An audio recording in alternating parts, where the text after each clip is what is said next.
Tales from the Mythos.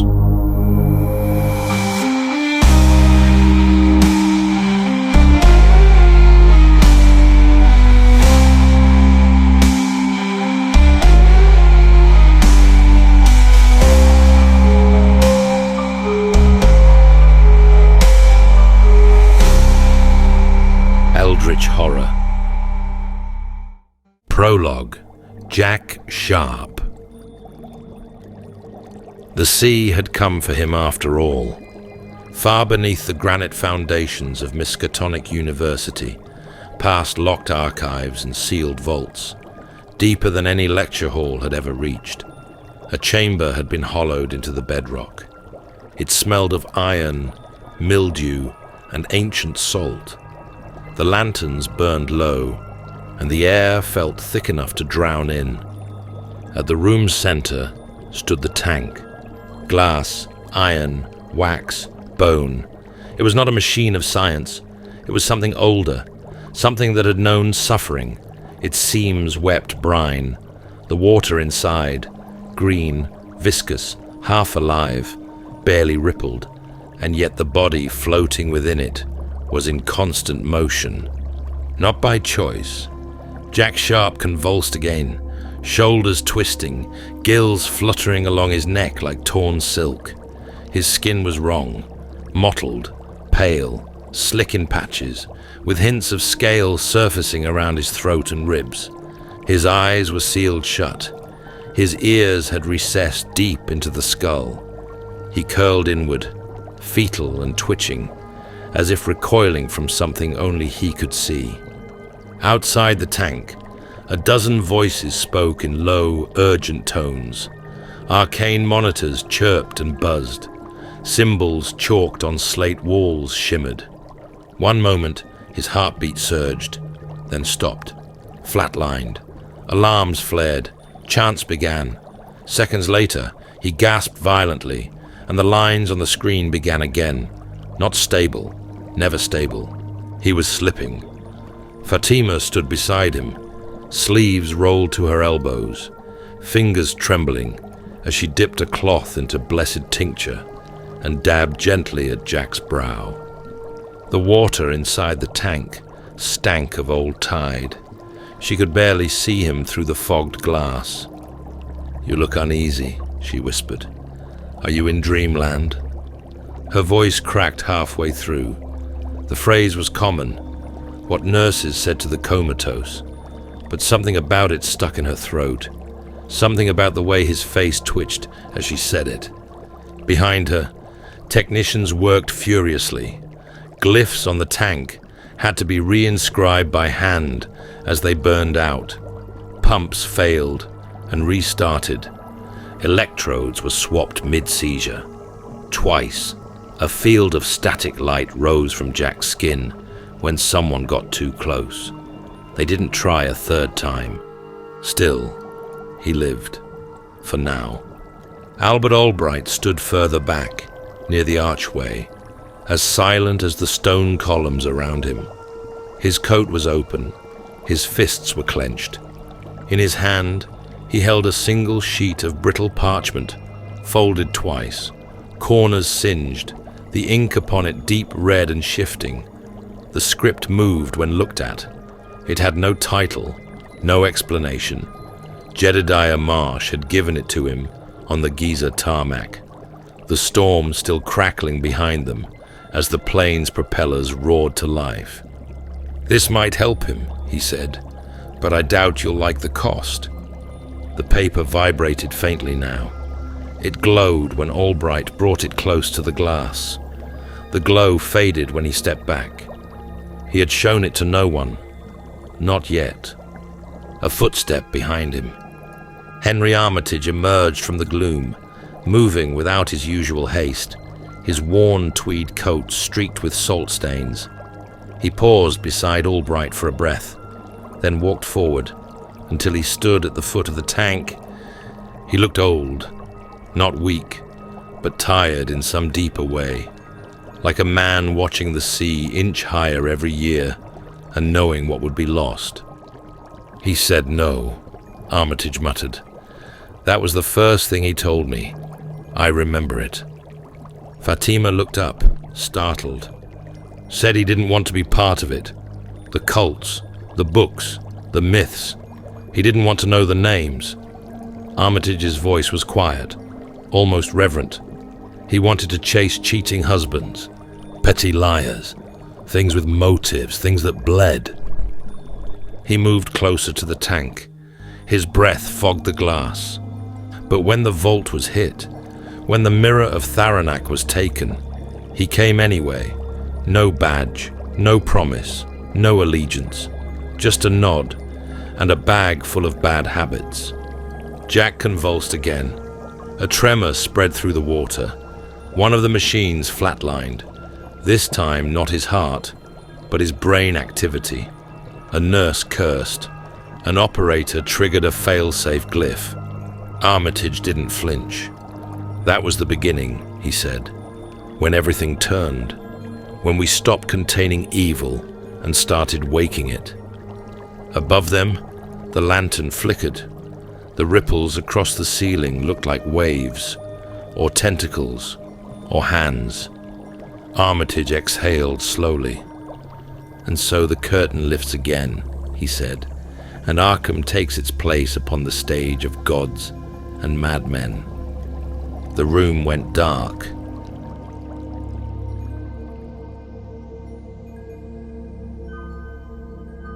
Chapter 1. The First Case. I'm Jack Sharpe, private detective. I don't chase shadows or ghosts or whatever's slithering around in the storm drains. I track down cheating spouses, fake insurance claims, missing dogs, once a counterfeit violin. You'd be amazed what people are willing to pay for proof that their husband's a bastard or their kid didn't actually pawn the family silver. It's not glamorous. It barely covers rent on a one-room flat above a laundromat on East Clay. But it's honest work, most of the time. And in Arkham, that's saying something. Arkham's a city with more graveyards than playgrounds. The sky here never gets fully blue. It just goes from grey to greyer, like God lost interest mid-brushstroke. People vanish, churches burn, and there's always a low hum in the wind that makes you feel like someone's whispering your name in the wrong language. I don't pretend to understand half the shit that goes on here. I don't want to understand it. I keep my head down, my case is mundane, and my boots clean. At least, I used to. The butcher downstairs started chopping at exactly 8:57, and the walls sang with it. I was halfway through a mug of bitter coffee, and halfway into a crossword I'd already decided to cheat on when the knock came.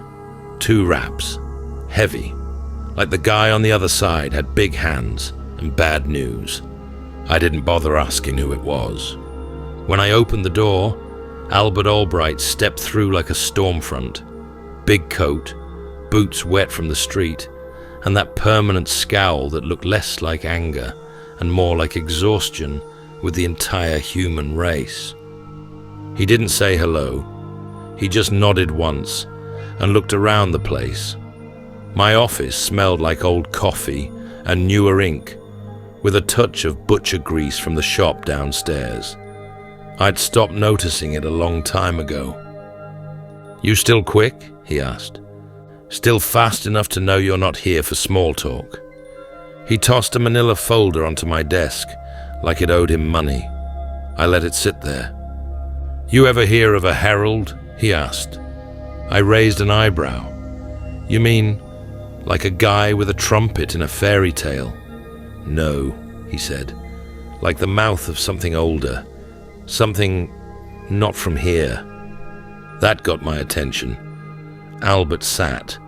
First time I'd ever seen him do it in my office. The chair creaked, like it hadn't been used in years, which, to be fair, it hadn't. "We've got a problem," he said. "Arkham's being hunted from the inside out." I flipped open the folder. Photos, handwritten notes, sketches of salt sigils scrawled onto doors, sidewalks, flesh. Missing persons? Not anymore. Now it's murders and possessions. People walking into traffic with black glass eyes. Others slaughtered in their homes. No pattern except the madness. He leaned forward. We think it's a herald, an avatar, some kind of fragment of something else. Of what? He rubbed the bridge of his nose. Armitage thinks it's Nyarlathotep. Who he's a herald for this time is anybody's guess. In a way, it doesn't matter. The destruction's the same. I stood, walked to the window. Outside, Arkham hunched under a sky the color of old bruises. Fog rolled in off the Miskatonic River, curling around gaslights and choking alleys. Somewhere far off, I thought I heard sirens, or screaming, or both. I do this, I said, and I stay off the record. No mentions, no acknowledgements. Albert nodded. I don't shake hands with your robed weirdos. I don't burn incense. I don't chant. You'll be working with one of ours, he said, but she doesn't chant. I turned. Who? Nyssandra Waite. My stomach clenched. Waite, as in Innsmouth Waite. She doesn't talk about it. I stared at him. She works in the Arcane Relics Division, Albert said. Knows more about cursed objects than anyone alive. And she's smart. Real smart. And you want me to team up with her and go hunt a cosmic lunatic? That lunatic's already killing kids. I didn't say anything. She can handle herself, he added. Fine, I said, but I take the lead. He moved to the door, then turned. You know this ain't just another job, right? This thing out there, it's watching, it's choosing people, and eventually it's going to kill us all. Or worse, I said. Maybe it tears through Arkham first. Maybe it finishes what it started, and finishes us, just so it can clear the way for whatever god's pulling its strings. Albert didn't argue. He just left. After he did, I poured another cup of coffee. It didn't help. I sat in the dark and stared at the file, and wondered how many more ghosts Arkham could hold before the whole city sank beneath their weight. Outside, the fog got thicker, and somewhere in it, something was laughing.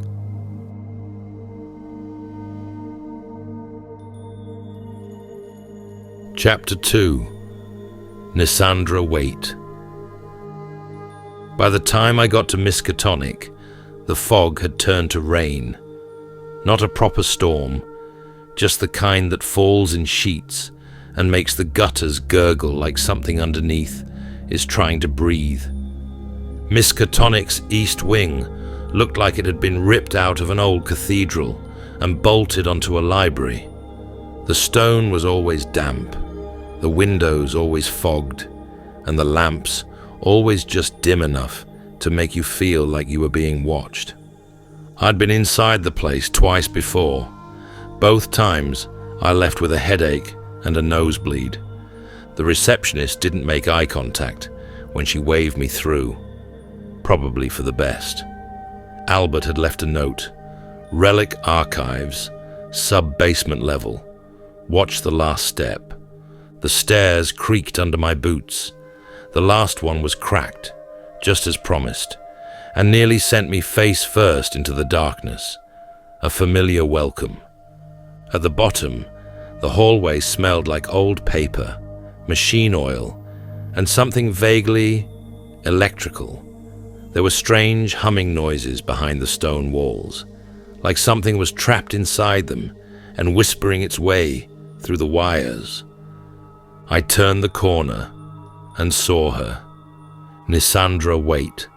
She was standing at a long oak table, poring over a black scroll that seemed to shift in texture every time my eyes tried to focus. Her fingers hovered an inch above the vellum, tracing invisible shapes, like she was reading a second layer beneath the one I could see. Long, dark coat, high collar, gloves, hair pulled back, not a strand out of place. She didn't look like a relic expert. She looked like the woman who hires you to find her missing husband, and then confesses she buried him under the greenhouse. "You're late," she said, still reading. "Charming," I muttered. "You're Jack Sharpe. And you're a clairvoyant." She finally looked up. Her eyes were darker than the room. Not cold, not cruel, just old.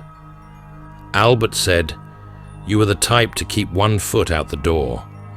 He didn't say you'd be so skeptical. I make a living not believing in things until they try to kill me. That won't take long here." We spent the next 15 minutes going over the disappearances.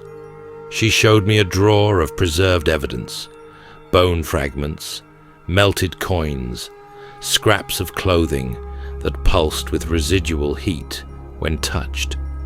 I didn't ask how. "Something's infecting the city," she said. "Something invasive. Albert thinks it's a herald," I said. "Armitage thinks it's Nyarlathotep." Nyssandra didn't flinch. "Then we're already too late." I raised an eyebrow. "That pessimism or prophecy?" She touched a carved pendant around her neck. "Both." We left the archive and took a university car, an old black Packard, to a boarding house near the canal where a missing girl had last been seen. The house was half collapsed, waterlogged and reeking of mildew and despair. It wasn't a home. It was a hiding place for something that knew it didn't belong. Inside, the wallpaper was peeling like wet skin. A trail of black salt curved from the girl's bedroom to the hallway, symbols scrawled on the walls in something that might have been ink. "See that?" Nyssandra said, kneeling by the salt. "It's inverted glyph work, not protection, invitation." "To what?" She didn't answer. Outside, the wind was picking up. The air felt charged, like a thunderstorm with no rain. I checked the revolver in my coat. We walked the perimeter of the building, found a broken fence, and a stone path that led to a manhole cover. It was partially dislodged. Something had come up through it. "Guess we're not just dealing with possession," I said. "We're dealing with transit." Nyssandra nodded slowly. "There's movement between layers." "Meaning?" "Arkham isn't sealed anymore." We heard the scream around 11:42 p.m. Down by the East Canal, a man in torn pajamas was being dragged into a black alley by two figures, pale, twitching, their limbs jerking like marionettes on bad wire. No hesitation, no coordination, just cold purpose. I ran, fast. One of them saw me, turned, and its mouth opened wider than it should have. No sound came out, just a wave of wrongness. I shot it once in the chest. It didn't flinch. Shot it again in the leg. It crumpled, but didn't stop crawling. Then Nyssandra raised her hand and shouted something in a language that had too many consonants. The thing convulsed and dropped dead like a puppet with its strings cut. The second one ran. We let it. The man we saved had glassy eyes and a bleeding nose. His skin had gone grey. He wouldn't stop whispering, "He's coming. He's already here. He's wearing your faces." He died before we could get him to the car. Nyssandra looked shaken. Her spell had worked, but only barely. "They're not possessed in the traditional sense," she said. "They're occupied. The mind is overwritten, the soul hollowed." "How many are like this?" She didn't answer. Neither of us slept that night.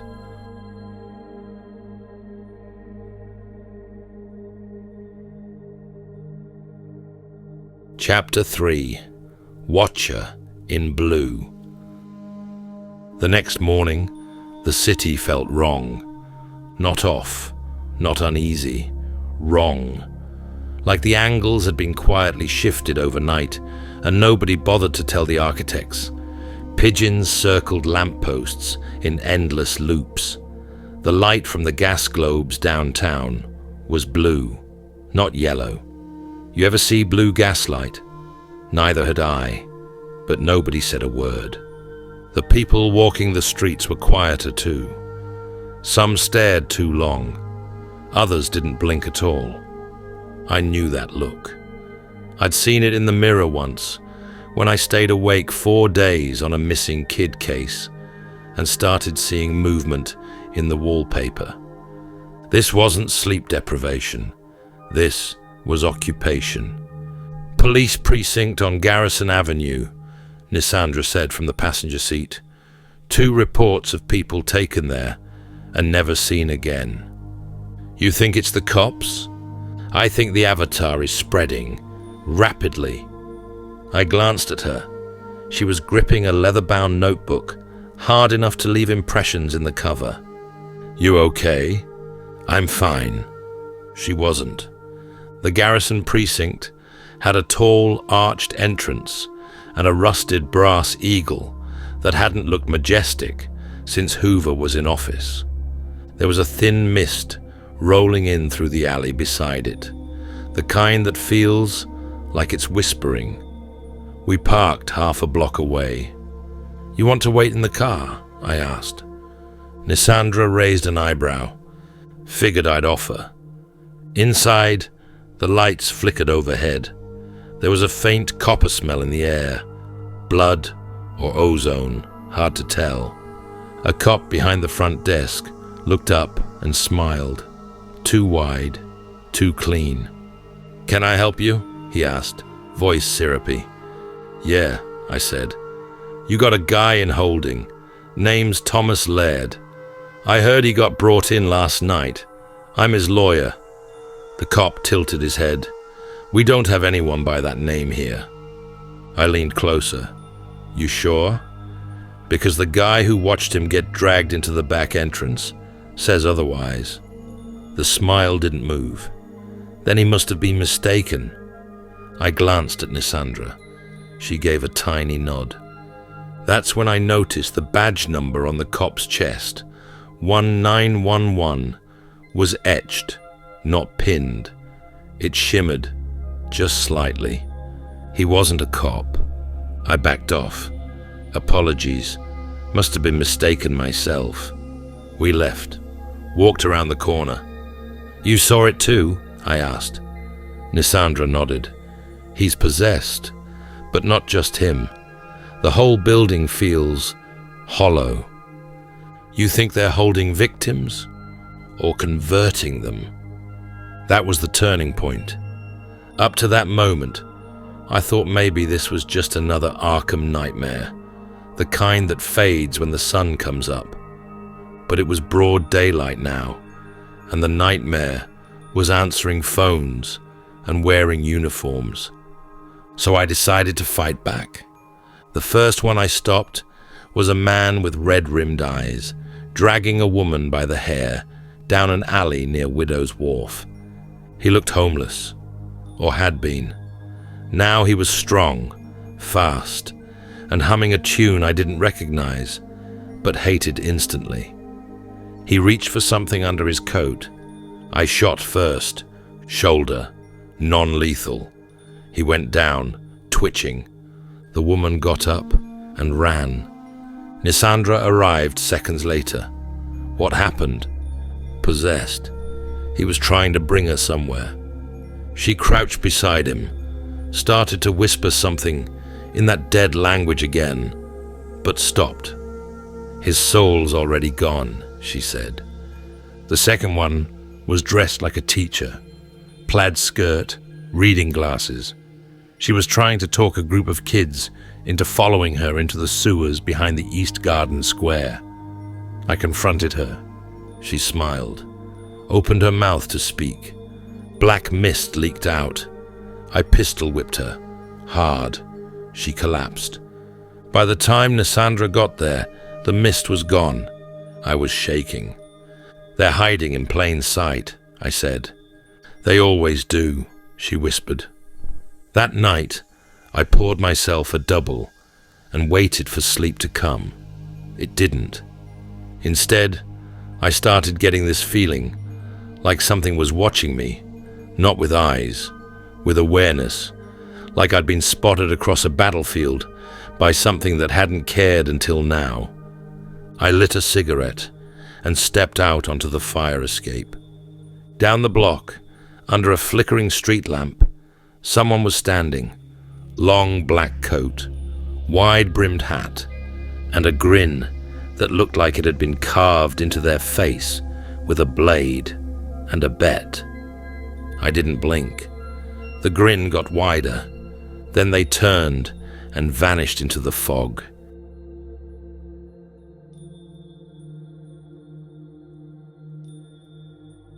Chapter 4. The Meeting.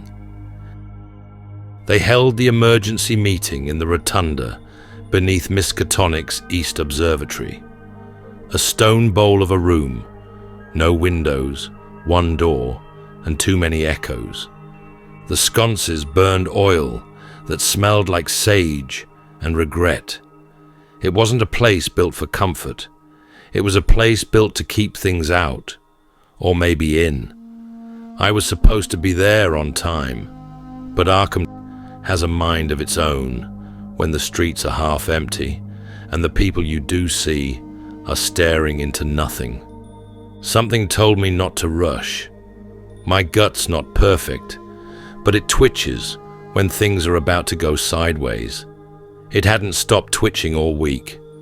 By the time I reached the East Wing, the air was thick and metallic, the kind that settles in your lungs and whispers about blood. I paused outside the chamber, heard the voices below. Fear, argument, desperation. Albert Albright was already mid-sentence. "We've sealed off the west gate, blew the bridge at South Cross. If this thing spreads any further, we lose the whole North Quarter." Professor Wilmarth spoke next. "Spread? It's already inside the walls." Dr. Francis Morgan leaned forward, hands tight on the table. "You think Nyarlathotep cares about gates? He's not a beast. He's an idea with a face." Professor Rice gave a dry laugh. And a grin. Bellows from the chemistry department muttered, "We're sitting on a powder keg. We keep talking and doing nothing. We're going to be history." Across the chamber, Nyssandra sat quietly, fingers steepled beneath her chin. Her eyes never left the carved stone map inlaid on the table's center. Then the sconces flickered. The air dropped 10 degrees, and the ancient stones began to hum. The stairwell door creaked open. He didn't stride in. He arrived. Like he'd always been there, and the room had finally caught up. Nyarlathotep, tall black trenchcoat, wide-brimmed hat, a grin too wide, and eyes like mirrors cracked by screams. Behind him, 4 possessed men, faces blank as wax and twitching with subtle, unnatural tics. In a deep but shrill voice he said, "Good evening. So nice to see the thinkers thinking." Albert stood, fists clenched. Nyarlathotep drifted toward him like a spider testing silk. "Albert Albright," he said warmly, "the hammer of Miskatonic, still pretending fists make walls." He stepped closer, face inches from Albert's. "Where is Jack Sharpe?" he whispered. Albert didn't blink. "I will break you," Nyarlathotep said, voice low and intimate. "Not the body. That's easy. I'll crawl inside your sleep and rewrite your memories until you forget which of your parents drowned and which ones screamed. You'll wake every morning screaming for a war that never happened. Albert stayed stone still.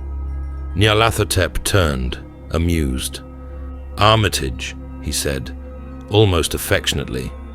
"How many sigils did you write for this room?" Armitage drew a silver ward from his pocket. It burned red and fell apart. "Still clinging to symbols?" Nyarlathotep cooed. "You don't get it, Henry. I am the symbol. I am the glyph, the ritual, the blood in the bowl." He leaned close. "When this ends, you'll be crawling on your hands through this university's ruins, looking for a single intact syllable to scream before the world goes quiet." Then he turned to Nyssandra. "My dear Waite," he said softly, "still trying to pull threads from the dark?" She rose to her feet, eyes unblinking. "Stay away," she said. "Oh, I'll do more than that." He raised the shining trapezohedron, and its light lanced out like a blade. Nyssandra staggered. Her breath caught. Her limbs shook. Something ancient and hungry was crawling into her eyes. That's when I moved. "Back the hell off," I shouted. I sprinted forward, shoulder low, fist raised. I punched him across the jaw.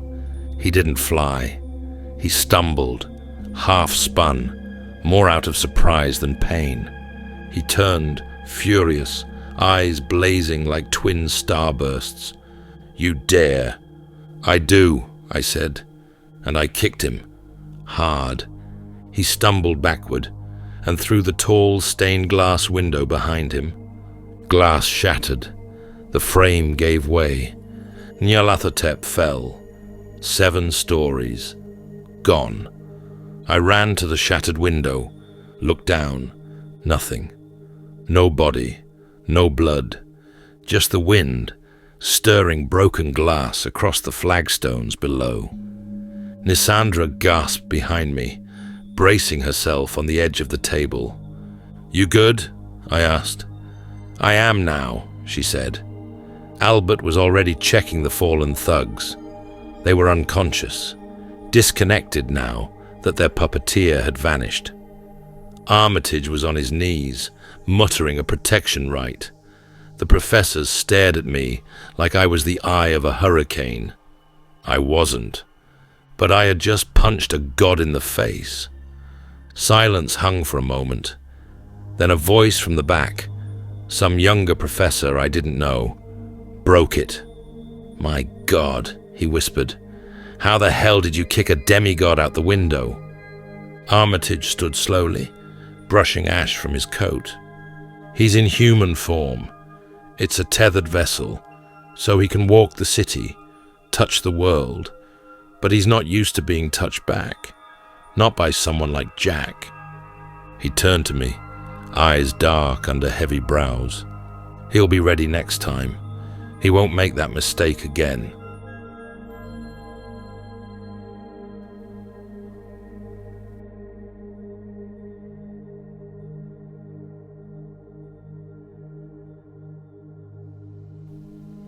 Chapter 5. The First Clue. The next morning, Arkham woke up like nothing had happened. Fog on the streets, dogs barking at nothing, gaslight halos glowing over boarded-up windows. The city was always good at pretending the horrors hadn't knocked on the door or kicked it in. Nyssandra and I sat in the university's upper archives room, silence stretching like wet parchment between us. Below us, 4 possessed thugs were chained in a reinforced vault. Armitage had called it containment. I called it postponing the inevitable. "I don't like this," I said, glancing at the single slatted window. "You don't like anything," Nyssandra replied, flipping through an obsidian-plated codex. "Yeah, but I really don't like this." She didn't argue. Albert walked in with a coffee that tasted like burnt toast and graveyard soil. He set it down next to a thin evidence tray, holding a single object, a coin. At least it looked like a coin. Flat, circular, metallic. But it shimmered like it couldn't decide if it belonged to this dimension or the next.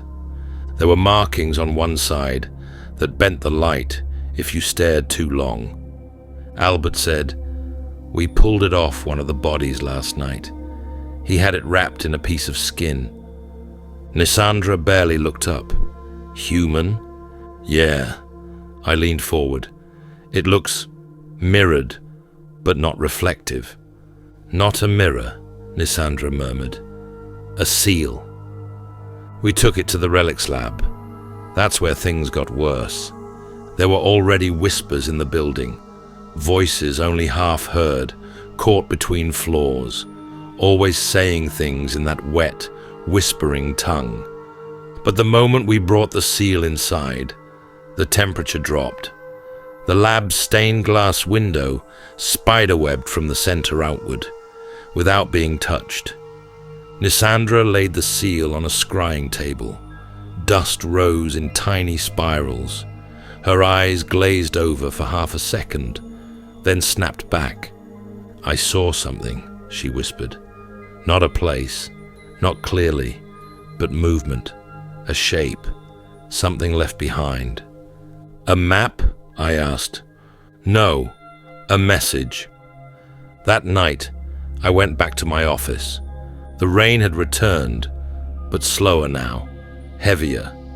Every drop felt like a warning. I didn't sleep. I read the notes again and again, looked at the sketches Nyssandra had drawn based on the vision. Something about the patterns, the lines. They weren't just random. They were coordinates, in a language older than math. That's when I saw it. 3 repeating symbols. They matched carvings in a photo Albert had once shown me, deep in the crypts below Miskatonic's old library wing. Carvings found in a sealed stone door that nobody had ever opened. Until now. I called Nyssandra. "Get your coat. I found our next move." "I'm already halfway there," she said. Chapter 6. The Containment Clues. I woke to chaos. Not the cosmic kind, the loud human kind. Footsteps hammering the floorboards, voices echoing through Miskatonic's stone halls. People shouting over each other, doors slamming. The whole university had turned into a hive of frantic motion. I threw on my coat and staggered out of my quarters, rubbing sleep from my eyes. It was still dark out. Whatever was happening, it hadn't waited for sunrise. I followed the noise toward the lower faculty wing. The air got colder the closer I got. Not supernatural cold, just the kind that settles in when every window's been flung open in panic. A crowd was forming outside one of the older rooms. Albright was in the middle of it, arms crossed, jaw clenched, looking like someone had just tried to steal summer from his calendar. I pushed through and caught his eye. "What the hell's going on?" His expression didn't change. "We had an intrusion." My stomach slowed, then sped up. Define intrusion. 4 of them, maybe more, broke through the outer wards around 2 a.m., took 2 faculty members. "Armitage?" I asked. He nodded once. "And the second?" "Fatima al-Hazred, the new professor of ancient Egyptian studies." I blinked. I didn't even know we had one. "We did," Albright said, "for about 3 weeks." Nyssandra stepped up beside me, sharp-eyed and quiet. "They didn't kill them?" "No. No bodies. No blood. Just vanished. We think it was a targeted abduction, a collection, not a hit." That word, collection, came back to me from earlier, the cold weight of it. We split up. Nyssandra went to check Fatima's quarters. I went into Armitage's room. The door was ajar. Not kicked in, unlocked, or maybe just persuaded. The wards on the frame had been broken with surgical precision, their ink smeared into abstract vines. The room was neat, too neat, like someone had gone through it carefully, not in a rush. They'd taken what they wanted and left no chaos behind. I moved slowly, my eyes scanning every book spine, every scroll tube, every drawer handle. I wasn't even sure what I was looking for until I found it. A subtle gap in the grain of the oak desk. A false bottom, well made, but not well enough to fool someone who lived off secrets. I slid it open. Inside was a notebook, handwritten, bound in aged leather. It was Armitage's. The first few pages were academic, notes on ley line distortion across polar regions, citations of dead languages and buried dialects. But halfway through, the entries turned speculative. The tone changed. The writing got faster, less controlled. The last few pages detailed a Miskatonic expedition to Antarctica, one I'd never heard about. Coordinates, elevation charts, cross-referenced with symbols from the Culte de Gaulle and the Book of Ebon. He was tracking something specific, a container, a relic of non-Euclidean proportions, something unearthed in a volcanic caldera, now buried under layers of glacial ice. A containment box, only not a whole one. He believed it was just the top half. I closed the notebook slowly. They took him, I muttered, not just to silence him. They needed this. When I got back to the archive, Nyssandra was already waiting. She'd spread Fatima's notes across the long stone table. "Find anything?" I asked. She nodded, grim, more than I expected. Maps of Egypt, aerial photos of Giza from as early as 1912, strange radar prints that looked like negative fingerprints in stone, diagrams of the pyramid's interior with a second network of tunnels marked in a different hand. She was obsessed with the idea of a twin structure beneath Giza, Nyssandra said, something older than the pyramid itself. In Fatima's journal, tucked beneath a folded linen scarf, was the real treasure. Her last entry read like a warning, not a theory. Box is split, half beneath the ice, half beneath the sand. Construct identical. Materials resonate. Coin matches the latch assembly. Without it, the seal fails. Nyssandra looked up. The coin we found, it's not just symbolic, it's the lock. I let out a long breath. He sent his acolytes to get Armitage because he had notes on the lid. He took Fatima for the base. And the coin? She asked. They already had it, but one of their own got killed before they could extract it. We found it on the body. Nyssandra tapped her finger on the parchment, so he split the containment relic and hid it on opposite ends of the world, coldest and oldest. To make it nearly impossible to reassemble, I said, but now we know. Albert met us later that night in the relic analysis lab. We laid out everything: Armitage's Antarctic journal, Fatima's Giza research, and the shimmering black coin. It looked like obsidian, but pulsed like a heartbeat if you held it too long. Albert frowned over the pieces.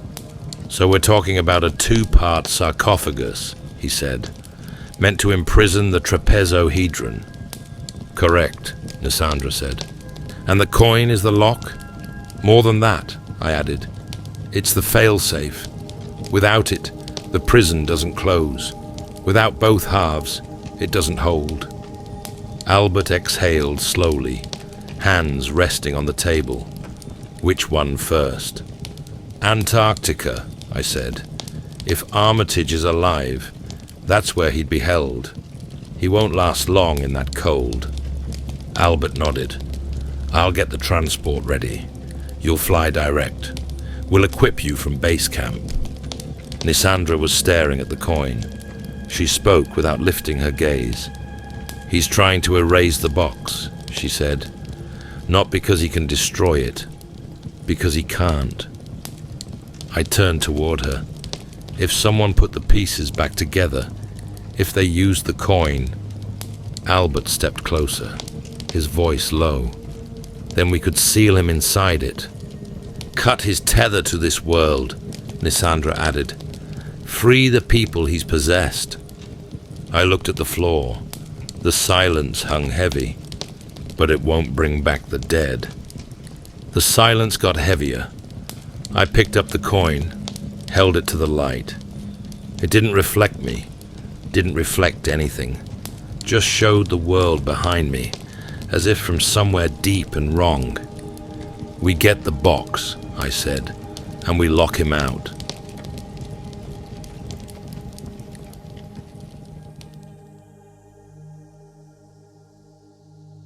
Chapter 7. The Arctic Caldera. The wind howled like it had teeth, not the kind that whistled through trees or fluttered flags, but the kind that battered metal, clawed at skin, and buried entire expeditions in silence. It rocked our transport plane as we dipped beneath the cloud line, revealing the endless white nightmare below. Jagged ranges rose like the ribs of a dead god, and in the distance, the tiny black outpost of Miskatonic's Antarctic base hunched against the ice. Hell of a vacation spot, Moose muttered beside me, pressing his face to the frosted window. Moose was thick-necked, thick-chested, and thick-skulled in the best possible way, our guide and our shield. His patched-together coat looked like it had survived a dozen storms and a few fistfights. He wore it like armor. Across from us, Nyssandra Waite was silent, her fingers interlocked around a leather-bound notebook, face tight beneath her fur-lined hood. She hadn't spoken much since the coin, the box fragments, and the disappearance of Armitage and Fatima. I couldn't tell if she was frightened, furious, or both. You've been quiet, I said to her. I'm calculating odds, she replied without looking up. And none of them are good. The plane shuddered again, a deep metal groan beneath our boots. I looked out the window, just as the runway came into view, just a smooth sheet of ice, marked by flags and hope. Touchdown was a punch to the spine. The pilot didn't stick around to chat. Waiting on the ice was a man who looked like the wind had carved him from salt and hard liquor. Dr. William Dyer, long retired, but still stationed at the edge of the known world. You Sharpe, he barked, squinting at me like the sun offended him. Unfortunately. He grunted, unimpressed. Come with me. The caldera's not going to wait. We loaded onto a crawler, rusted treads, groaning suspension, a cockpit that smelled like fear and diesel. Dyer sat up front, hands gripping the wheel like it was the last piece of earth he trusted. The journey across the ice was 2 days of monotony, broken only by moments of panic. The crawler creaked with every gust. Frost crawled along the inside of the windows, forming spiderwebs of frozen breath. We slept in shifts, wrapped in insulated tombs that passed for sleeping bags. As we neared the coordinates, the terrain changed. Peaks rose around us like shark fins. The wind slowed. The temperature dropped another 10 degrees. The sky turned the color of bruised steel. This is it, Dyer said, pointing toward a massive depression in the landscape. A caldera 1/2 mile wide, its edges jagged and black, with exposed volcanic rock. The snow inside it glistened with a strange grey sheen, untouched by recent storms. We descended on foot, boots crunching through layers of ice older than civilization. At the center of the caldera, half buried in snow, was a fissure no wider than a coffin. "You sure about this?" Moose asked, peering down. "No," I said, "but we're here." The air changed as soon as we crawled inside. It got heavier, stiller, too still. The tunnel wasn't natural, too symmetrical. The walls were smooth, curved slightly inward, forcing us into a hunched crawl. My gloves slid on the polished surface, which was warm to the touch, wrongly warm, like something underneath was alive. We clicked on our headlamps. The light didn't behave. It stuttered across the walls like it was trying to escape. Then we saw it. The color. It rippled across the surface in veins and whirlpools, not paint, not glow. A shifting radiance made of colors I couldn't name. Green that burned, purple that bled, red that sang. I blinked hard. My vision kept sliding. "I don't feel good," Moose said behind me. "Eyes forward," Nyssandra warned. "Don't focus on the walls." But the walls weren't the problem.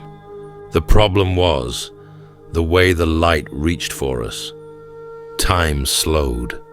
We crawled through junction after junction, twisting down narrow ducts, the light curling like tendrils around our thoughts. My head pounded. I couldn't remember why we were here. I couldn't remember if we were alone. And then I looked back. Moose was staring at me, but his face, his eyes were too wide, his grin was too sharp, his skin peeled at the edges.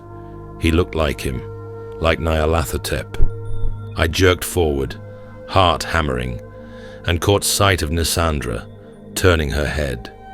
Her cheekbones were gaunt, her mouth curled in a smile I'd never seen her make.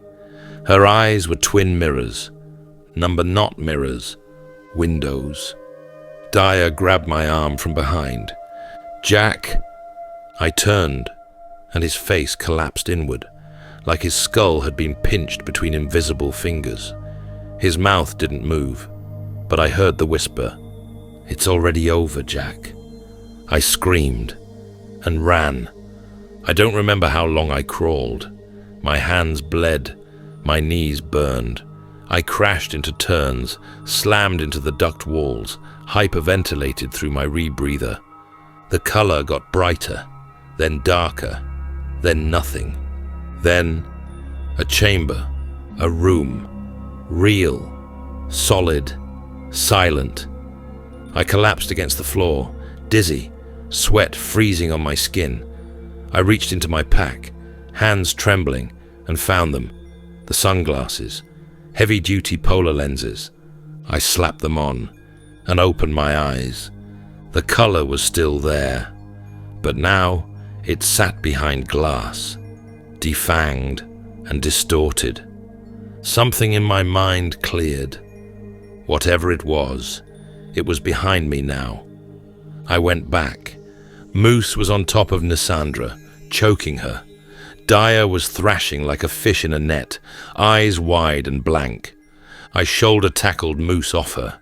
We rolled. He elbowed me in the ribs. The sunglasses I was holding for him flew from my hand and skidded across the floor. I scrambled after them, grabbed them, and forced them onto his face. He flailed. I tied his arms down with a length of rope. Dyer came next. Harder, heavier, but slower. I got the lenses over his eyes, and he crumpled like a puppet with cut strings. Then Nyssandra. She was still conscious, coughing, barely able to sit up. "You okay?" I asked. "I am now," she rasped. As we rested and caught our breath, a quiet voice crackled through the shortwave, clipped to Dyer's pack. He picked it up. "This is Base," came the voice. "We have urgent news from Arkham. Repeat, urgent. Mayor Bradley is dead. Murdered. Publicly. 3 others with him. Town's panicking. We don't know what's next." The silence in the duct was sudden and suffocating. Dyer lowered the receiver. I looked at Nyssandra. "He's not waiting anymore," I said. "No," she whispered. "He's accelerating." That's when we saw it. A door, perfectly rectangular, seamless, set into the far wall like it had always been waiting. No handle, no hinges, no markings. We tried everything. Moose shoved it with his shoulder. Nothing. Dyer used a heat torch. Not even a scorch mark. Nyssandra drew glyphs, whispered incantations, sketched protective circles on the floor. The door didn't flinch. I sat down, staring, and then I noticed the smear of blood on Moose's cheek from our scuffle. It was drying, dark and crusted near his temple. I leaned in. "What now?" he asked, squinting. I didn't answer, just reached out and swiped a finger across the blood. "Hey," he said. "What the hell?" I stood, walked to the door, and pressed the bloodied fingertip to the center. The door vanished. No noise, no light, just gone. The room beyond wasn't meant for humans.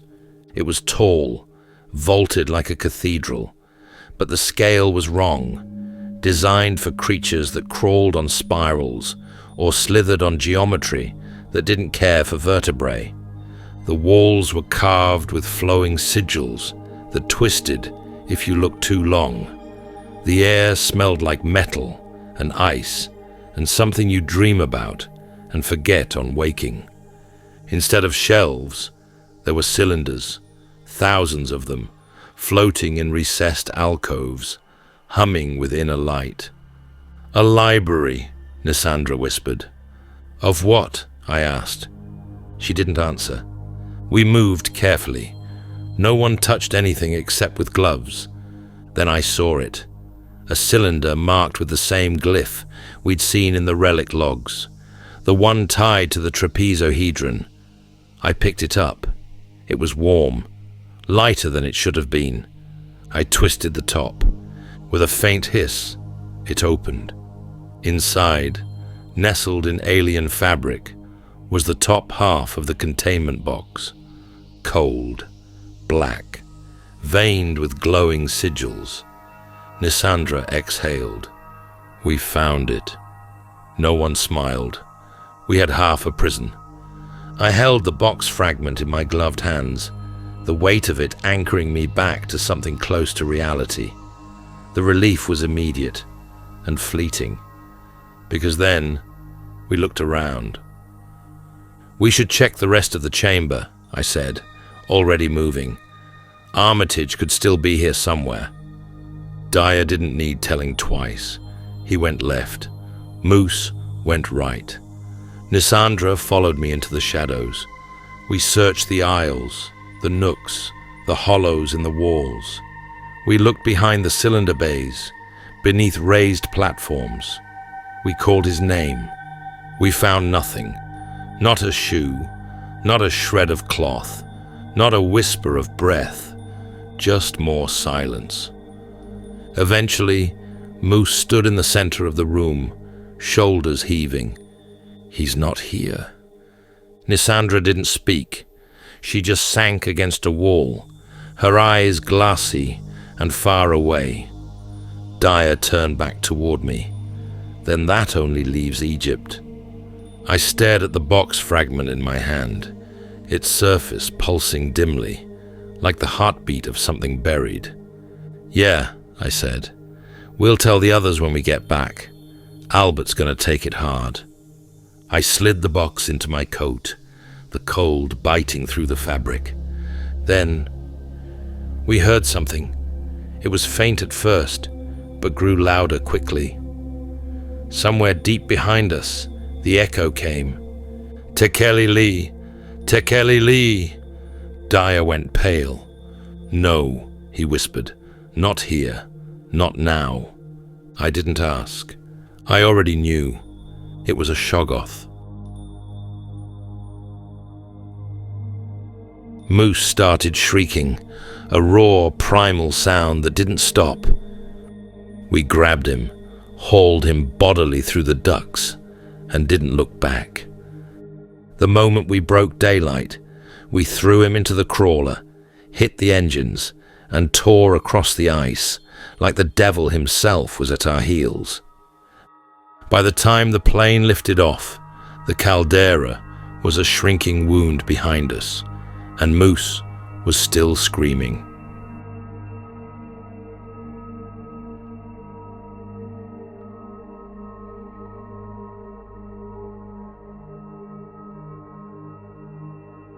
We touched down at Miskatonic just after midnight. The engines groaned against the frost-laced wind, a sound louder than it should have been. Or maybe I was just hearing it differently now. We'd left something ancient and hungry behind us in that caldera, and some part of me still hadn't crawled out. Moose stumbled out behind us, arms bound at his sides, sunglasses still strapped to his face. He hadn't spoken since the ducks. We waited in the infirmary hallway while Moose was stabilized. Dyer paced with his arms folded tight.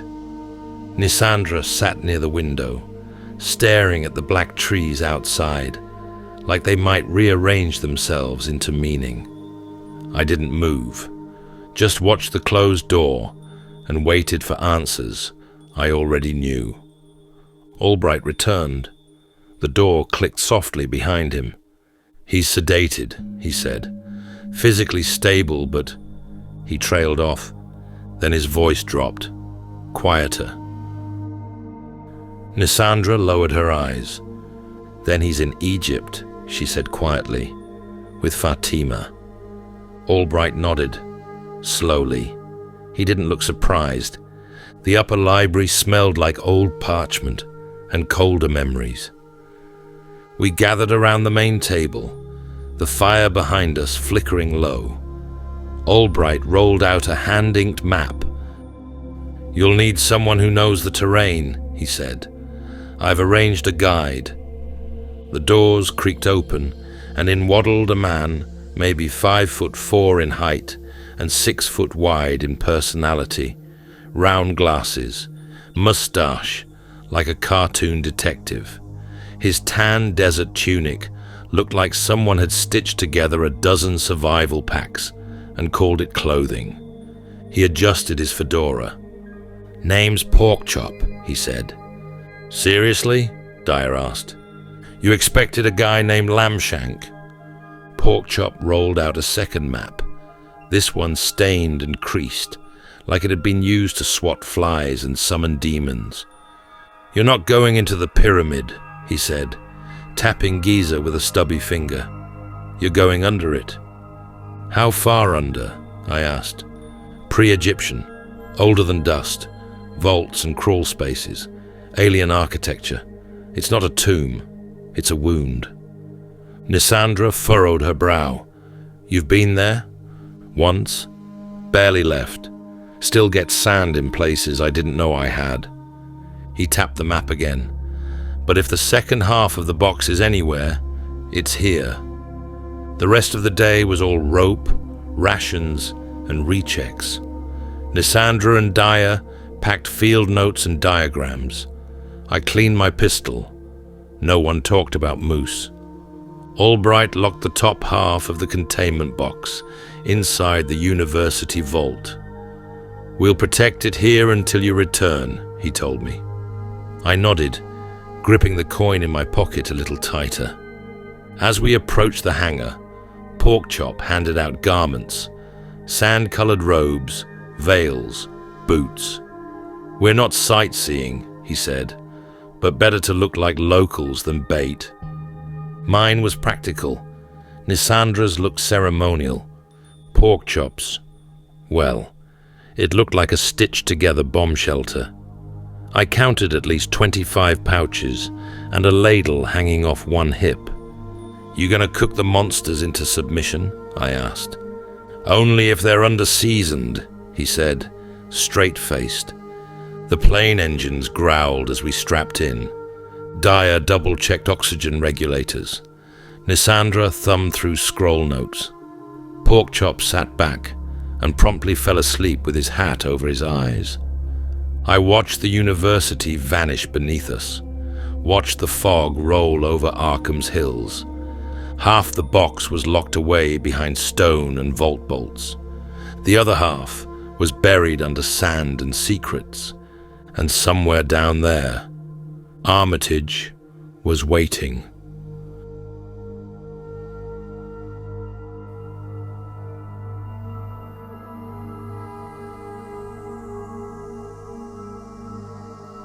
Chapter 9. Beneath the Sands. The Egyptian sun hit like a hammer. We landed just outside Cairo, but it may as well have been another planet. The air was dry and electric.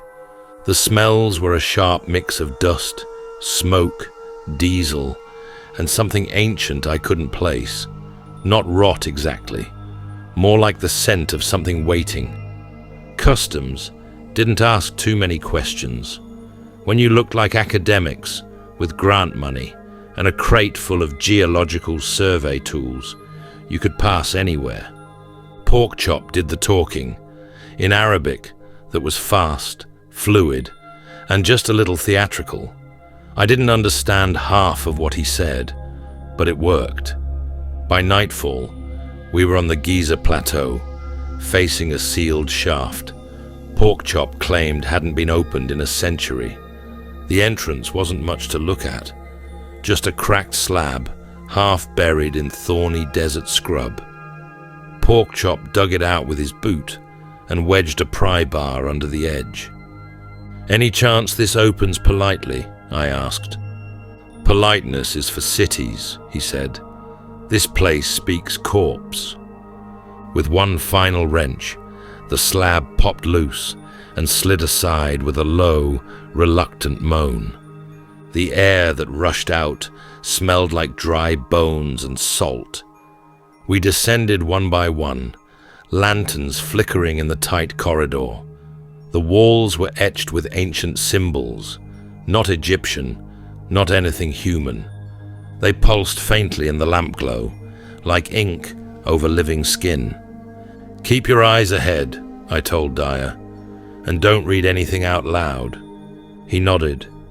"Too late to turn back?" "Way too late." The gallery below was littered with broken statues, most with their faces hacked off. Nyssandra moved carefully through the debris, her fingers brushing carved stone. "They're watching," she said. "They're rubble," I replied. "No," she insisted. "They're watching." And that's when the first cultist jumped out from behind a fallen idol, scimitar raised. The fight was brutal and fast. We were outnumbered, but not outmatched. Porkchop cracked one across the face with what I was almost sure was a bag of rocks. Nyssandra took another down with a boot knife. Dyer shot a third through the chest. The rest scattered like cockroaches. "They were watching us," Dyer said. "Waiting. They'll be back," I muttered. "And next time, they'll bring friends." We pressed deeper. The walls narrowed and curved into smaller chambers, each one stranger than the last. The deeper we went, the older it all felt. Stone gave way to something that looked like metal, but it wasn't. It shimmered in strange angles and hurt to look at directly. That's when they struck again. Only this time, they had monsters. Scaled things with too many limbs and a voice like dry leaves. I saw one tier, a section of the wall open, with a hiss that froze my spine. Porkchop hurled smoke from one of his many pouches, while Dyer bludgeoned something hairless and snapping with a broken beam. One of the bastards bit me, right through the side. Fire shot through my body, like nerves boiling from the inside. I stumbled back, heard Nyssandra shout, and then the world tilted sideways. I came to... How long was I out? "Couple hours," Dyer said. "You went down hard. Porkchop gave you something. Whatever it was, it worked." I turned my head slowly.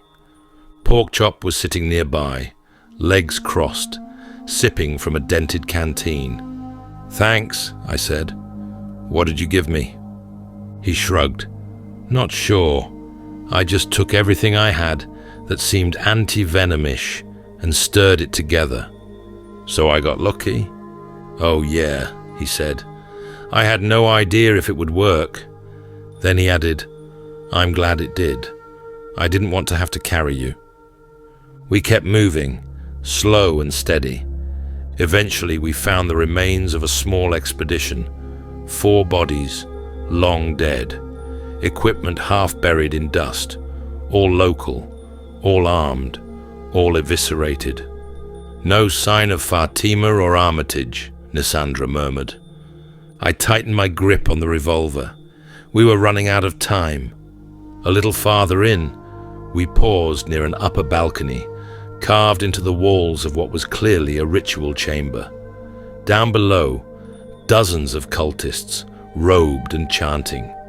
At the far end, 2 figures bound, one draped in ceremonial wrappings, the other shackled upright against a pillar. "Fatima and Armitage," I said. Dyer swore under his breath. "We're outnumbered 10 to 1, I said. "Charging in gets us killed." I turned back to the group. "All right, what do we have that's useful?" Porkchop smiled. From his tunic, he pulled a slingshot. I stared at him. "Okay, that's a start. We've got a couple of guns. Let's come up with a stone snapped through the air.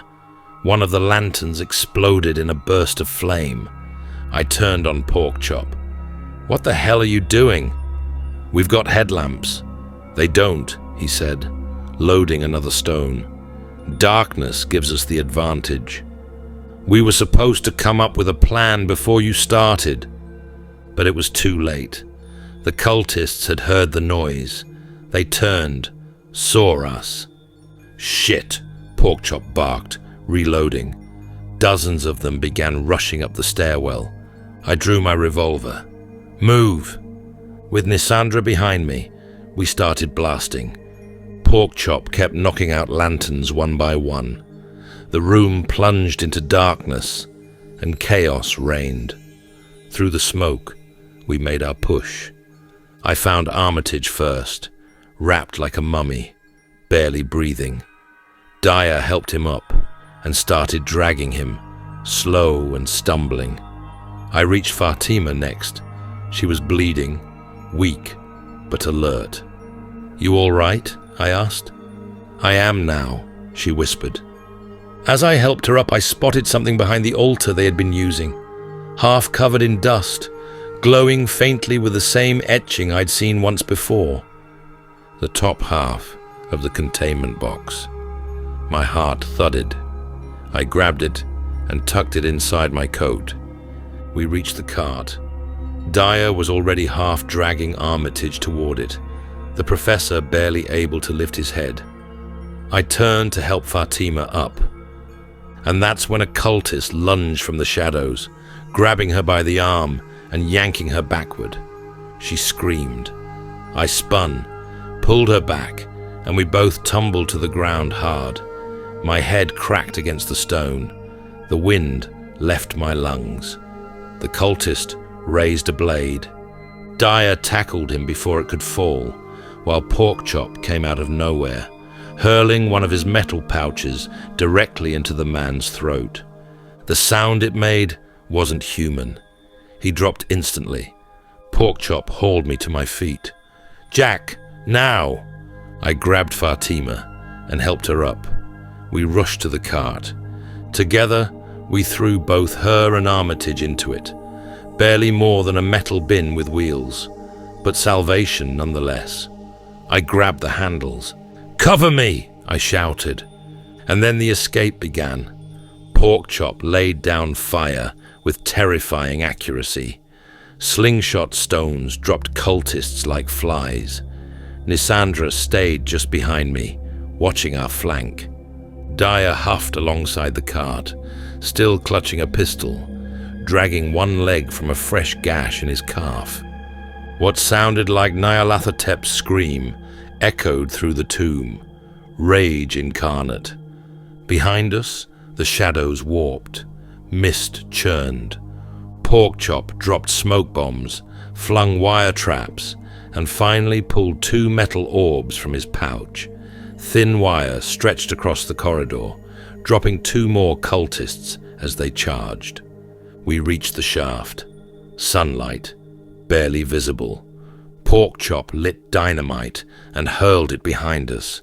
"Jack, run!" The tomb exploded behind us. We didn't stop until we were far enough into the desert to collapse.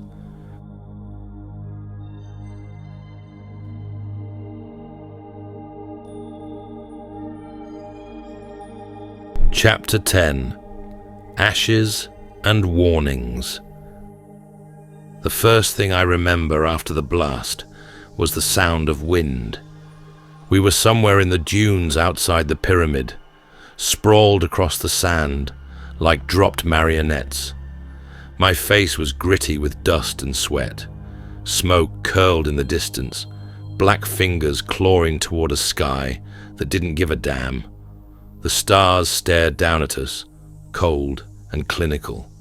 Fatima lay beside me, coughing weakly. Her skin had that pale grey look. Shock, dehydration, something worse. Dyer crouched beside Armitage, who was slumped over, barely conscious. The old professor looked mummified in his wrappings, only the eyes showing signs of life, haunted, fluttering, flickering. "Everyone still breathing?" I croaked. My throat felt like it had been sandblasted. Porkchop raised a trembling hand from where he was slouched against a rock, fanning himself with his hat. Breathing, but barely. I think I lost a couple organs I wasn't using. We all stayed there a long moment, sprawled and broken in the quiet cradle of the desert. The wind swept the sand in slow waves. Somewhere nearby, metal creaked, probably the twisted ruins of the shaft we'd blown behind us. And then, mercifully, the distant thrum of rotor blades. It took longer than anyone wanted. Bruises to wrap, relics to pack, bodies to lift. But eventually, we were loaded into the plane, sore and silent, and bound for home. The plane touched down at the outer perimeter of Miskatonic just after midnight. We looked like a death row parade coming off that ramp, filthy, limping, draped in gauze and sweat. Armitage was half carried, half dragged by Dyer and Porkchop. Fatima refused help. She leaned into me, but her spine stayed straight the entire way. Albright was waiting at the steps of the East Hall. He wore his old tweed coat, and an expression I hadn't seen on him before, some mix of dread and gratitude, like a man who'd prayed for good news. "You got them," he said when he saw us. "You really brought them back." "Barely," I said. "And the box?" I nodded.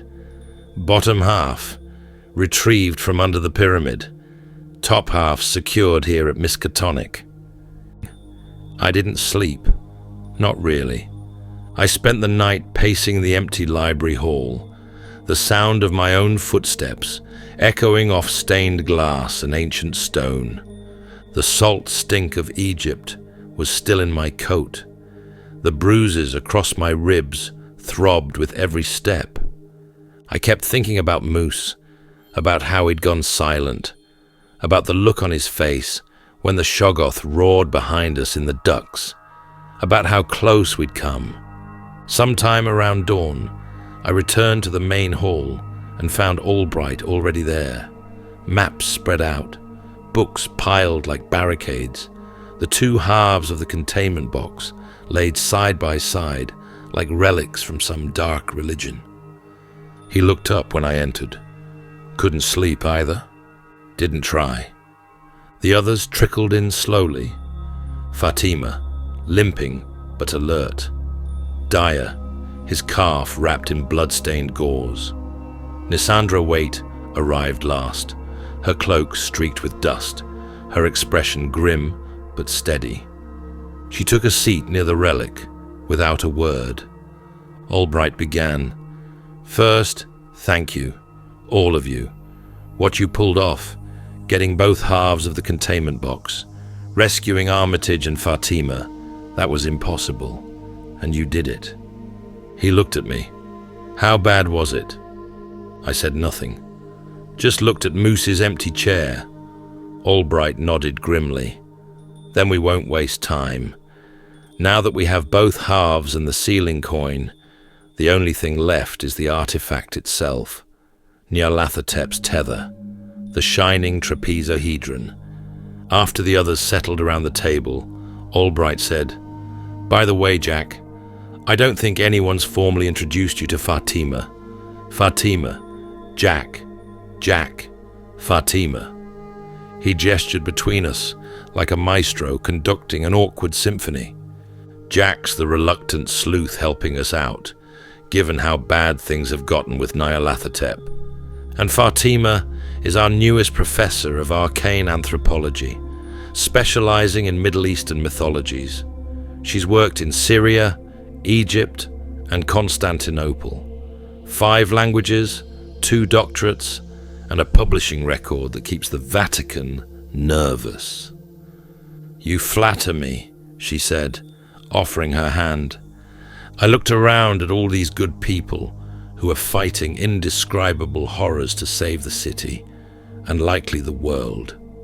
A twinge of guilt settled under my ribs for always keeping one foot out the door. I took a breath, pulled my coat tighter, and readied myself for whatever came next.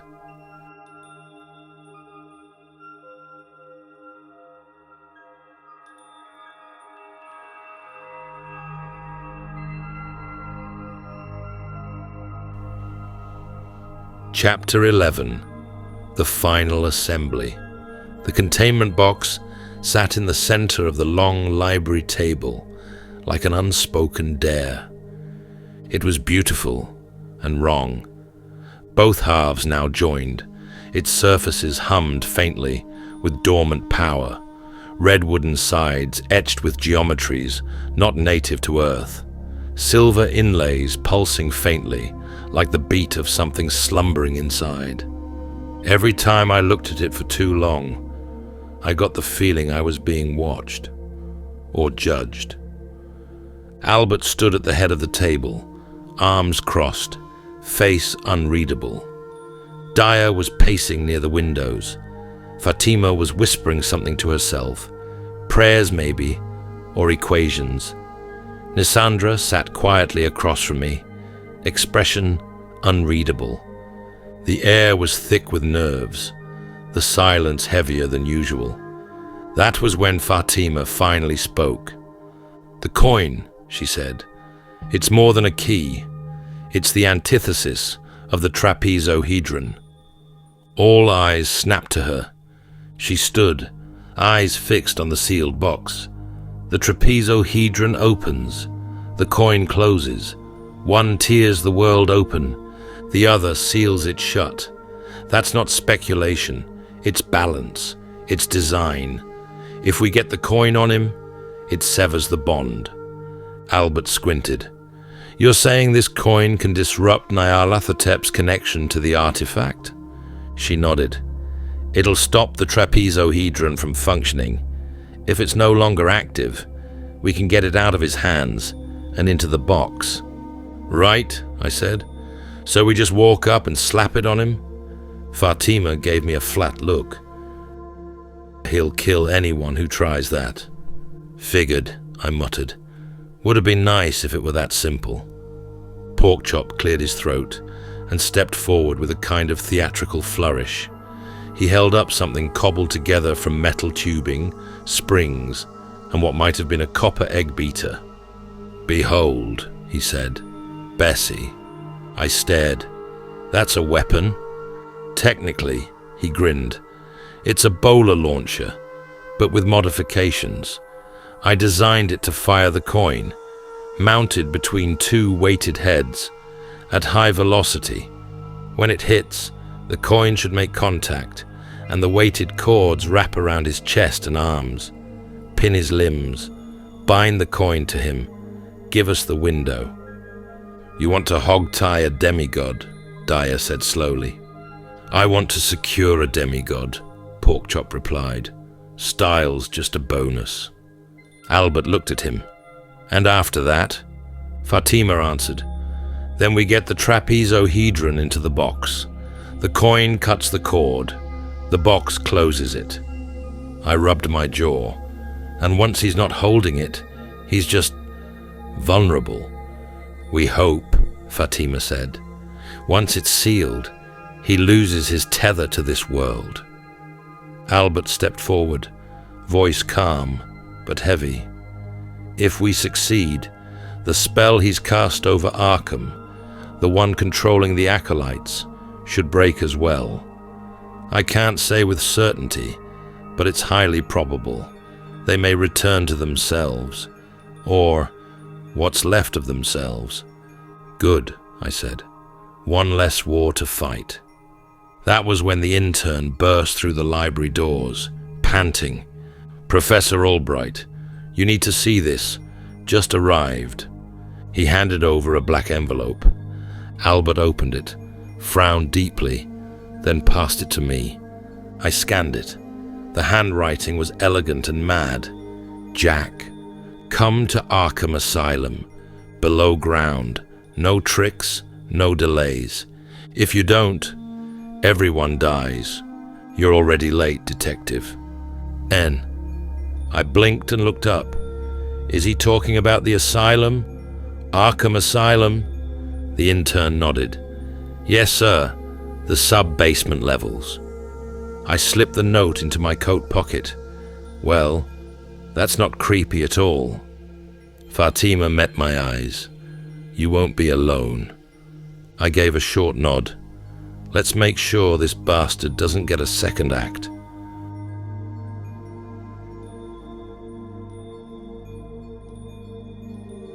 Chapter 12. Arkham Asylum. Arkham Asylum sat like a cancer on the hill, a grey stone monolith that loomed against the overcast sky. It looked like it had been built before the idea of hope existed, a grotesque mishmash of Gothic architecture and bureaucratic madness, its windows narrow and black, like closed eyes in a corpse. The iron gate creaked open without anyone opening it. That was somehow worse. Porkchop leaned out the window and stared. "Is that an abandoned asylum?" Nyssandra, seated beside him, barely glanced up. "Still operational. New director, someone named Hargrove." Porkchop pulled his hat lower. "I feel depressed just looking at it. Maybe that's how they get their residents." We parked and headed toward the front doors, the gravel crunching beneath our shoes, like the ground was chewing on our courage. Inside, the first floor looked surprisingly normal, if your idea of normal included dim gaslights, the faint scent of antiseptic and despair, and a lobby that hadn't seen a coat of paint since before the Great War. Nurses moved quietly.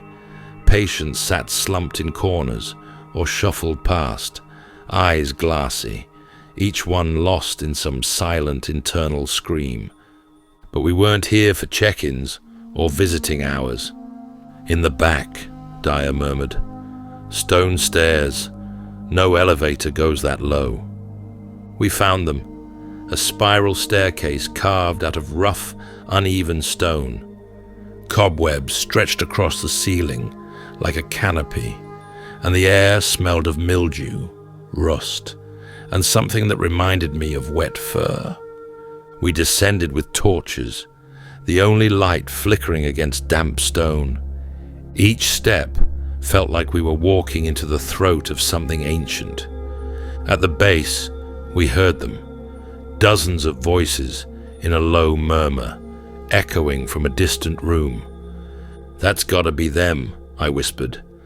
"Probably all his goons in one place." I turned to the others. "Remember, these aren't cultists. These are Arkham citizens. Possessed, yeah, but we don't want to kill them. Minimal force only." Porkchop perked up.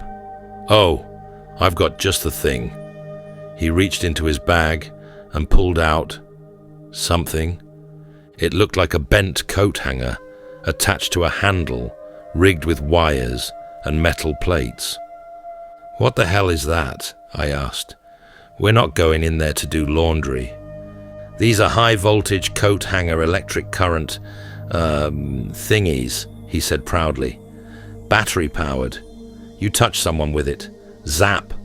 Muscles lock up. They flop like trout on a dry dock." Fatima frowned. "We're trying not to hurt them." Porkchop scratched his neck. "Yeah, well, I don't think it hurts. Mostly." Jack turned to the others. "Everyone take at least 2. Dyer and I'll kick in the doors and hit the first wave. We go in fast, keep moving forward, hit hard, but don't kill." Then I turned to Porkchop.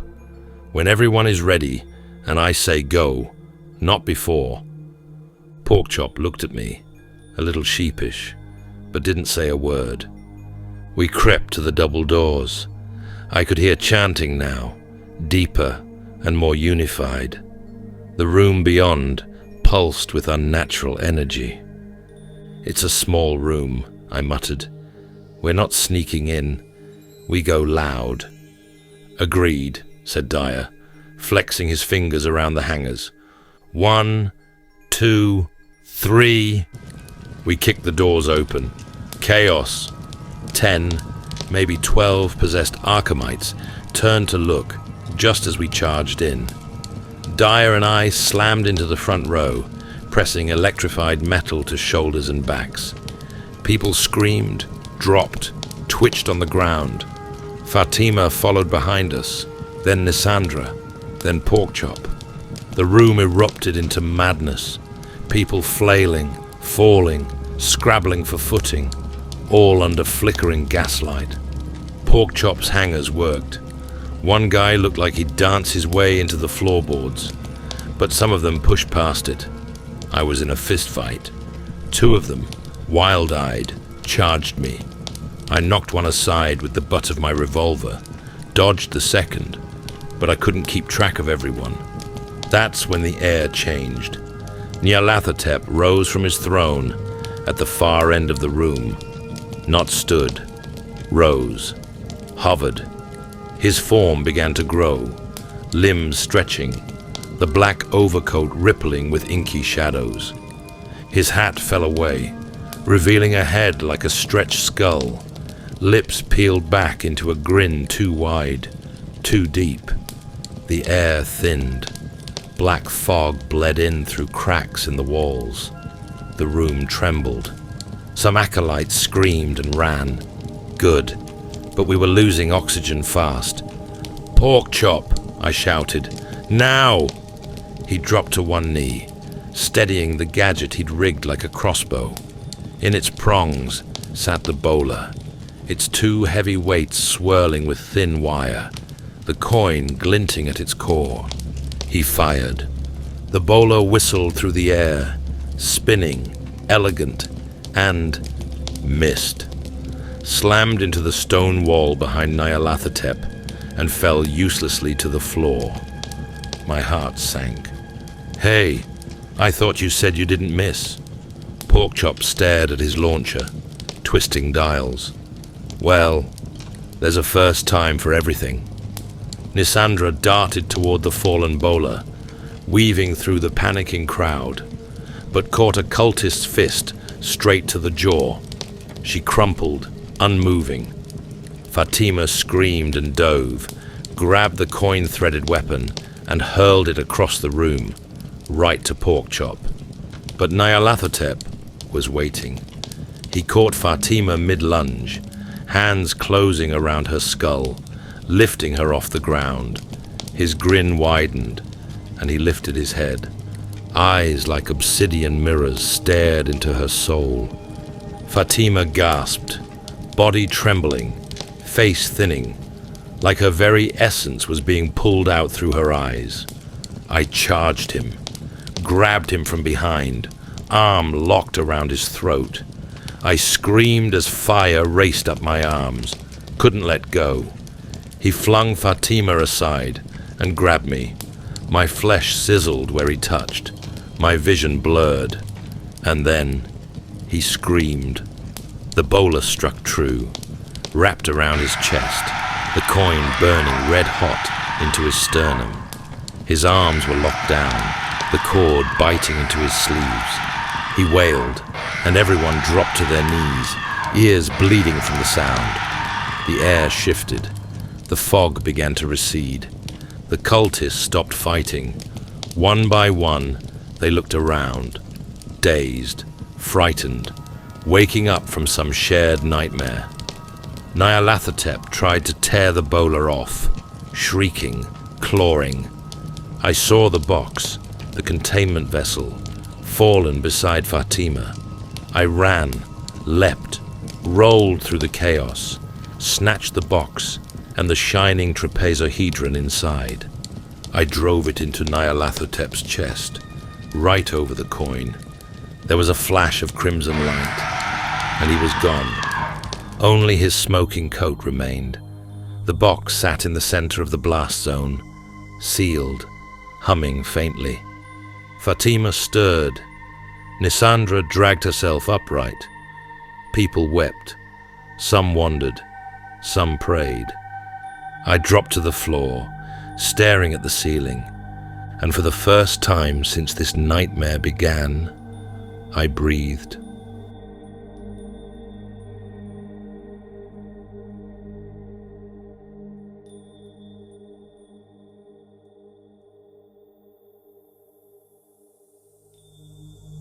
Chapter 13.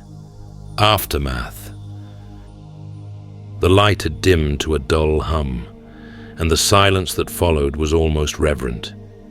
We stayed like that for a few seconds. No one spoke, no one moved, just ragged breathing, the smell of smoke and charred fabric hanging in the air, and the faint hiss of a shattered reality closing itself back up. Fatima coughed beside me. Color was already returning to her cheeks. She pulled herself up and reached for her satchel, withdrawing a glass vial of thick amber salve. Wordlessly, she applied it to the burns across my arms and neck, her fingers trembling. Then, Nyssandra knelt beside her. "I can do more," she said softly. Fatima blinked. "More?" Nyssandra's voice was calm, distant. "My people, we remember. From Yhanthle, there is a practice, remembering. It's like turning the tide of time back, just slightly, for one soul." She pulled a small, ancient-looking book from the folds of her coat. Its cover shimmered oddly, like the surface of a moonlit pool. She whispered words I didn't recognize, her fingers tracing symbols older than language. A breeze moved through the room, though no doors or windows were open, and suddenly the pain in my arms receded. Not just the pain, the damage, the cracking skin, the scorched nerves. It all reversed, slowly, deliberately, like the reel of a film running backward. I watched my own body heal. I stared up at the ceiling, dazed. "Well, that's a neat trick. I don't do it lightly," Nyssandra said, "or often." When I finally sat up, Fatima helped steady me. Her hands were firm, capable. I gave her a grateful look and nodded. We took our time gathering ourselves. Jacked nerves, scattered gear. Porkchop found his slingshot lying near the stairs and muttered something about never trusting recycled rubber bands again. Eventually, we made our way out of the asylum. The halls above were empty, still blanketed in that clinical rot-gut gloom, but no longer humming with darkness. The gaslights sputtered overhead, as if struggling to remember what century it was. Outside, a pair of cars were waiting. Students from Miskatonic had driven out to meet us after radio silence from the team. The ride back to the university was quiet. A kind of collective shell shock had set in. Even Porkchop didn't crack wise. When we pulled up to the gates of Miskatonic, the whole campus looked different. Quieter, still scarred from the chaos, but steadier, as if the madness that had wormed through the city was finally, truly gone. Inside the infirmary, a nurse with sunken eyes and trembling lips met us. "We're going to admit him to Arkham Asylum," she said of Moose, "most likely as a permanent resident." Porkchop let out a slow breath, hopefully on the main level. There wasn't much anyone could say. In the briefing room, Albert Albright stood near the window, hands clasped behind his back. His face looked more tired than I'd ever seen it, but there was a calm in his posture now. He turned to us. "Jack, I don't think anyone's formally introduced you to Fatima." I gave a weak smile. "Yeah, we've met, sort of. Fatima Al-Hazred is Miskatonic's foremost expert in ancient Egyptian relics, Middle Eastern antiquities, and arcane cosmologies. She's spent decades in Cairo, Damascus, and Thebes. Her insight is why we knew where to find the box and how to seal what was inside." I looked at her. "You really picked a hell of a time to come home." She smiled faintly. "Arkham has a way of calling you when it's most inconvenient." We all chuckled, the kind of brittle laughter that keeps trauma from taking root too quickly. I looked around the room again, at all of these people, wounded, traumatized, exhausted, and realized something uncomfortable was blooming inside me. Respect, camaraderie, maybe even duty. I'd spent my life avoiding this kind of thing, kept my head down, took the cases that didn't involve monsters, cults, or metaphysical horror. But these people, these good people, had stood against something unspeakable, and I had too. I looked around at all of them, scholars, wanderers, eccentrics, and heroes. People fighting indescribable horrors to save the city, and likely the world. I felt a twinge of guilt for always being so reluctant. And with that, I pulled up my resolve. Whatever came next, I wasn't walking away.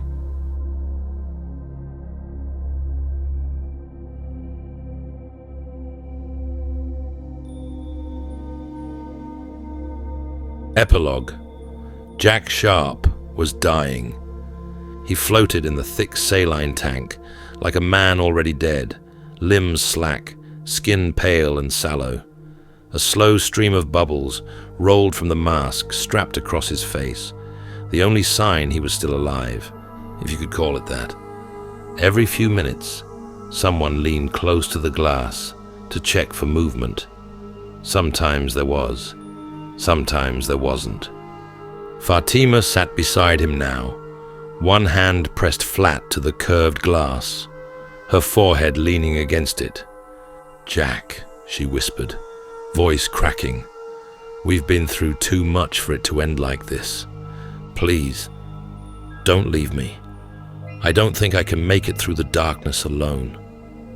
Tears rolled down her cheeks, silent and unrelenting. The others stood quietly nearby, their grief palpable, too exhausted to speak. Albright stared at the floor, his expression hollow. "I'm the one who kept calling him back in," he said. "I kept asking for help. I kept dragging him deeper. And now look where it got him." His voice was thin. "If I hadn't—" "That's enough," said a voice from the hallway. Everyone turned. It was Armitage. He looked 10 years older, gaunt and pale beneath his tweed coat, but his eyes were steady. "I was looking through old case files," Armitage continued, "trying to find anything that could help Jack. And I stumbled on something I'd forgotten. The very first time we encountered Nyarlathotep, Jack was hurt, bad, and someone healed him." He stepped aside. Nyssandra Waite entered the room. No one had seen her in years. She looked older, more distant. Her coat was black, soaked from the rain, and the collar was pulled up high like a shield. Her eyes locked on the tank. "I was surprised to get the call," she said quietly, "but Armitage explained what happened. So here I am, just for this." Fatima's face lifted from the glass, eyes red. Can you help him?" Nyssandra didn't answer. She walked across the room, picked up the parchment that Jedediah gave to Albert.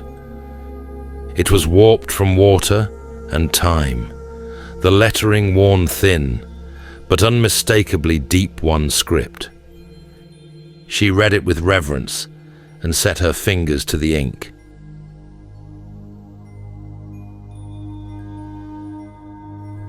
"This should undo it," she said softly. "The spell Ashanti used to turn him. It was a perversion, a bastardized version of a deep one transformation. Since Jack isn't of the sea, it began to kill him instead of convert him. But this is remembering." Her voice was steady, but everyone else held their breath. She began to chant. The room filled with strange pressure, like water rising through the walls. The lights flickered. Jack convulsed once in the tank, then again. His limbs jerked like they were caught on wires. His eyes fluttered open, pupils blown wide, his mouth moving behind the mask. Fatima reached for the glass. He's fine," Nyssandra said. "It'll look worse before it gets better. His body is reversing what it was never meant to become." And it did. Over the next 2 hours, they watched him change. The pallor faded. The gaunt lines softened.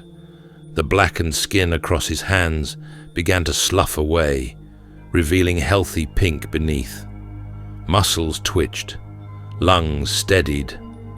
By the time the chanting stopped, Jack was slumped upright in the tank, breathing through the mask, but alive and whole. Someone brought him a towel and a pair of dry swim trunks. Fatima hugged Nyssandra.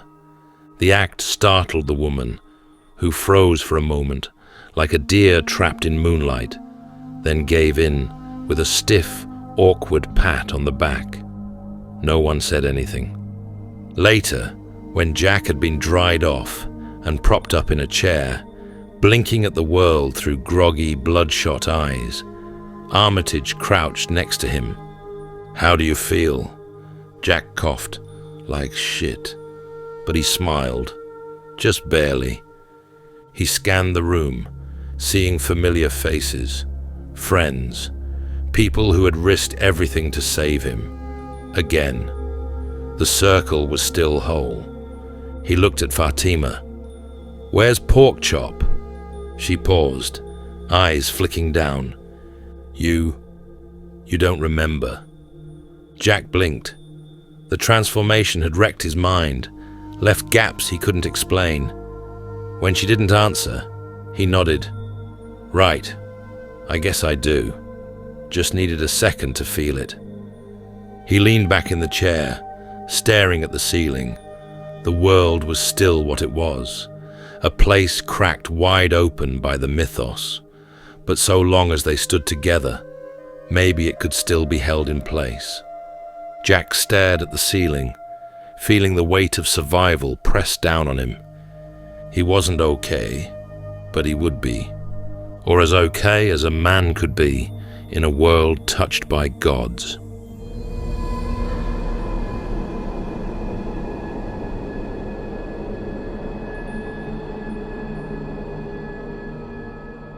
Far below the citadel of Nyssandra, beneath veils of steam and chanting coral torches, the throne room pulsed with an ambient pressure, like the slow breathing of the deep. The walls were alive with carvings older than tongues, and in the center, sprawled across the throne like a corpse waiting for tides, sat Obed Marsh. His once imposing frame was gaunt now, flesh-mottled, sea-pale, webbing frayed. He looked more sculpture than man, his gills twitching with every labored breath, each word dragging from his throat like a net through silt. "Use the scroll," he rasped, voice brittle and wet. "Strike them down while they are weak." Grace Marsh knelt beside him, armored in silver-laced kelp and scaled bone. Her hands rested on the haft of her trident, but her expression was far from eager. She bowed her head. "Yes, Your Grace," she said, "but even with Ashanti weakened, even with his concubine locked away in the drowned vault, we still fight uphill." Jedediah stood nearby, leaning on a coral staff wound with whale hair and iron. His eyes were hard and skeptical beneath the dim lanterns. Grace continued, voice low. "The desert favors them, the heat, the dryness. It scorches us before we can draw breath. That place is not built for our kind. They will have sorcery, traps, things meant to twist the tide back in their favor. We would bleed to claim the sands. And the scroll," her voice faltered, "the scroll can be taken." Obed's eyes fluttered. His lips cracked into a broken smile. And then, barely louder than the tide that sloshed against the pillars of the throne room, "Not Giza," he wheezed. "America." A silence settled in the chamber, like a dropped anchor. Jedediah turned slowly to Grace. Grace's eyes met his, uncertain, then widening. "A bold move," she murmured. "Unexpected, unconventional. We've never struck the Empire on their own soil." Jedediah's voice was darker. They'd never see it coming. Obed stirred once more, a long shudder crawling down his spine. His voice was little more than bubbles and breath, but the words struck with the weight of a coming storm. And Miskatonic. The silence after was total. Somewhere in the deep, a wail keened, long and mournful. Grace stood, lifting her trident with both hands, her jaw set like a queen bracing for war. So be it.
If this tale stirred something in the dark corners of your mind, don't let it end here. Like the video, leave a comment, share it with those who dream strange dreams, and subscribe so you don't miss what's still to come. The world of Eldritch Horror is vast, and its shadows run deep,